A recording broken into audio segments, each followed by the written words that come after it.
আজ তোমাকে ভাইয়ের উপরে এত রাগ হচ্ছিল। সকালে মিথুন আর ওর বাপ গেছে বাজারে বাজারে যাইয়া কতগুলো মাছ নিয়ে আসছে। আমার মেজাজটা এত খারাপ হলো, এত খারাপ, আর কি কমো তোমাকে। আমার মাছ এত খাইতে ভালো লাগে না, তাই তোমাদের ভাই কোনো আমার জন্য কি লিয়ে যাচ্ছ? পরে তখন ছোলের বাপ কইলো, আগে দেখো তো ভালো করে, তোমার জন্য গোস্ত নিয়ে আসছি। আমি গোস্ত দেখে একটু শান্তি পানো। আমরা আসলে একটু বগুড়ার ছোল, গোস্ত না হলে ভালো লাগে না। আজ আবার কাজের ছুরিটা আসেনি। কত দেখি এত মাছ কি কাটা যায়? তাই তোমাকে ভাই কলো, চলো দুজনেই মাছ কাটি। আমি আর তোমাদের ভাই বসে পড়ল মাছ কাটতে। মাছ কাটে ভাগ ভাগ করে রাখনো ফ্রিজে। এদিকে মিথুনকে কোনো, এত বাজার লিয়ে আসছু তুই, একটু কাজ কর বাবা। তরকারিগুলি একটু ভাগ ভাগ করে একটু একটু করে পলিথিন ব্যাগে রাখলো। আমার ছোলটা নিয়ে কত মানুষ কত কথা কয়। আমার ছোলটা কি করে খাবে। একটা মায়ের মনে কত কষ্ট দেয় মনে এসব কথা বলে।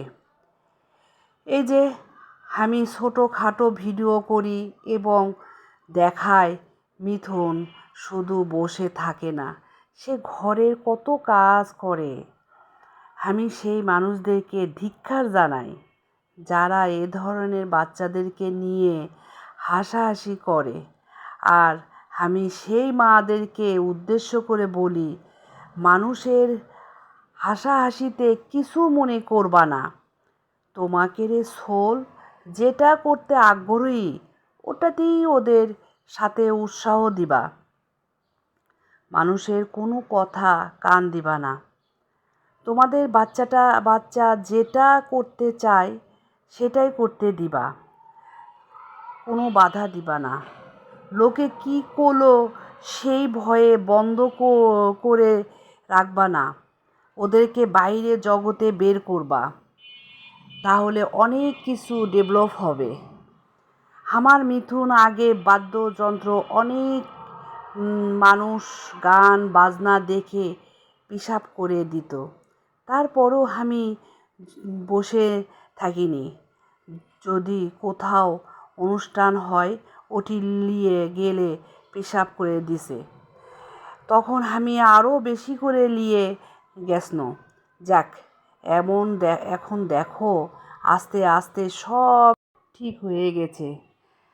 এখন আর কোনো সমস্যা হয় না।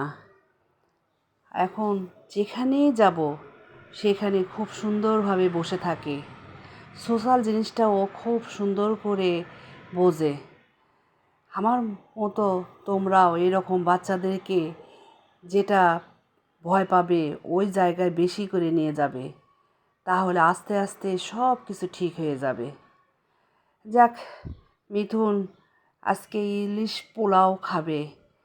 এর ফাঁকে কাজটা শেষ করে আমি ওর জন্য ইলিশ পোলাও রান্না করব। বাসায় যেসব উপকরণ ছিল ওগুলো দিয়ে ঝটপট ইলিশ পোলাও রান্না করে ফেলল। রান্না করতে করতে অনেক গল্প করলাম তোমাদের সাথে বন্ধুরা। তা আমার এই ভিডিওটা একটু শেয়ার করে দিও, যাতে আমার মতো যারা আছে তারা আমার এই ভিডিওটা দেখে যদি কোনো উৎসাহ পায় বাচ্চাদেরকে নিয়ে। তাই আমার এই ভিডিওটা তোমরা একটু শেয়ার করে দিও, একটু লাইক করে দিও। তা আমার এই কাজের ফাঁকে ফাঁকে ইলিশ পোলাও রান্না করা শেষ। মিথুন নামাজ পড়তে গিয়েছে, এসেই ও খাবে। তোর মধ্যে অবস্থায় আমি টেবিলে রেডি করলাম, ওরা চলে আসছে টেবিলে। দেরি আর করে নাই, নামাজ পড়ে এসেই আমাকে বলে আম্মু ইলিশ পোলাও হয়েছে কি না। আমি তাড়াতাড়ি করে রেডি করে দিলাম। আমি এখনও গোসল করি নাই। ওরা জুম্মার নামাজ পড়তে গিয়েছিল। এতগুলো মাছ আনছে, এতগুলো মাছ কাটলাম, ধুইলাম, রান্না করলাম, তাই কি আর সময় হয় এত অল্প সময়ের ভিতরে? আমি বললাম যে তোমরা খেয়ে নাও, ওর বাবা ওকে উঠে দিচ্ছে।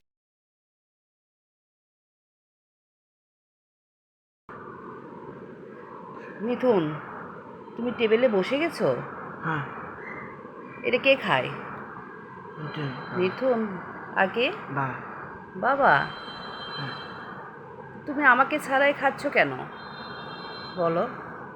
আমাকে ছাড়া খাচ্ছ কেন? আমি গোসল করি নাই বাবা।